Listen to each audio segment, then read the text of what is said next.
თქვენ თუ გონიათ რომ სანაეს ორკვირიანი პატიმრობა თქვენ არ გეხებათ, ცდებით. სისხლის სამართლის პოლიტიკა უნდა იყოს რაციონალური. რაციონალურობა გულისხმობს სასჯელის პროპორციულობას, ადეკვატურობას დანაშაულთან მიმართებაში. ახლა წარმოიდგინეთ, თქვენ ყავს ბავშვი, რომელსაც ყოველ დახველებაზე ანტიბიოტიკს ასვევთ. რაც ხშირად ხდება სამწუხაროდ. ანტიბიოტიკების ასეთი ხშირი გამოყენება ბავშვს უნადგურებს არა მარტო იმუნიტეტს, არამედ ტოლერანტობას უზრდის ანტიბიოტიკის მიმართ. ასე რომ ბავშვს რომ მართლა დაჭირდება ანტიბიოტიკი, ის ანტიბიოტიკი უკვე ეფექტური აღარ იქნება და ამით შეიძლება სიცოცხლის საფრთხე შეუქმნათ საკუთარ შვილს. იგივეა სისხლის სამართლის პოლიტიკაში. თუ ჩვენ დავიწყებთ ამ დრაკონული სასჯელების გამოყენებას და განსაკუთრებით პატიმრობის გამოყენებას Facebook პოსტების გამო, მთელი სისხლის სამართლის პოლიტიკა და სისტემა ჩამოინგრევა, იმიტომ რომ მაშინ რა სასჯელი შევფარდოთ თაღლითობისთვის, ძარცვისთვის, ყაჩაღობისთვის, თუ პოსტის დაწერისთვის ასეთ ყველაზე მკაც სასჯელს უფარდებთ ადამიანს.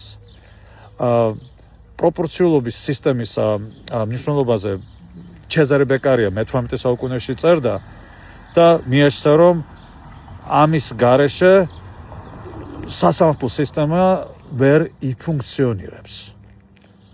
ხო და ისიც მინდა შეგახსენოთ. რაც მე უსაფუძვლო კრიტიკა და ბრალდებები მომისმენია ჩემი საკუთარი თავის მიმართ ბევრი თქვენთაგანისგან. ამერიკელი აგენტი დაფინანსებული ვიღაცის მიერ რაღაც პოლიტიკური ამბიციები აქვს და ქვეყნის გადატრიალება, რაღაც ყველან არის სიგიჟე, ხო? და ყოველთვის ვიძახი, რომ სიტყვის თავისუფლება არის ყველაზე დიდი ღირებულება დემოკრატიულ საზოგადოებაში. და ამ ყველაფერს ყურადღებას არ ვაქცევდი და პირიქით კბილებით ვიცავდი ყველას უფლებას გამოეხატა ყველაზე აბსურდული აზრიც კი.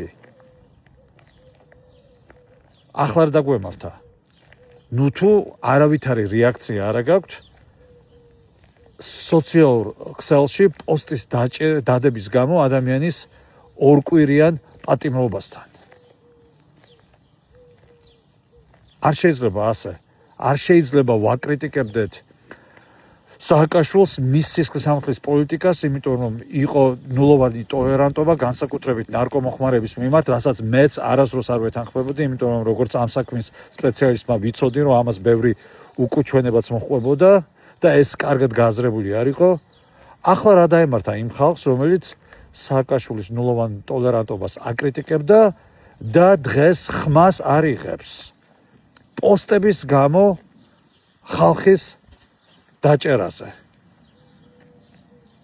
არ შეიძლება ხალხო ასეთი ორმაგი სტანდარტი გქონდეს. ან მოგწონთ რამე, ან არ მოგწონთ. იმიტომ რომ ადრე თუ გვიან ეს თქვენს ბუმერანგივით აგიბრუნდებათ. მე ასეთ საქართველოს ნამდვილად მეშინია, სადაც ადამიანის პოსტის გამო თუ გინდა ჩემს მიმართ იყოს შეურაცხყოფა და უამრავი ასეთი ყოფილა ვიმეორებ. და იმედი და ნადეჟდა და პოსტივი და ესენი არაფერს არ მაკლებენ როგორც კარგად იცით. მე ამას ყველაფერს ვაიგნორებ, იმიტომ რომ მიმაჩნია რომ უფრო დიდი სიკეთე არის თუ შევინარჩუნებთ სიტყვის თავისუფლებას. და თუ სიტყვას არ მოყვება მყისიერი საფრთხე ადამიანის სიცოცხლის მიმართ, ჯანმრთელობის მიმართ, ის რჩება სიტყვის თავისუფლების ფარგლებში. და თქვენ თუ ეს არ მოგწონთ, ესე იგი უკვე შეგუები ხართ დიქტატურაში ცხოვრებას.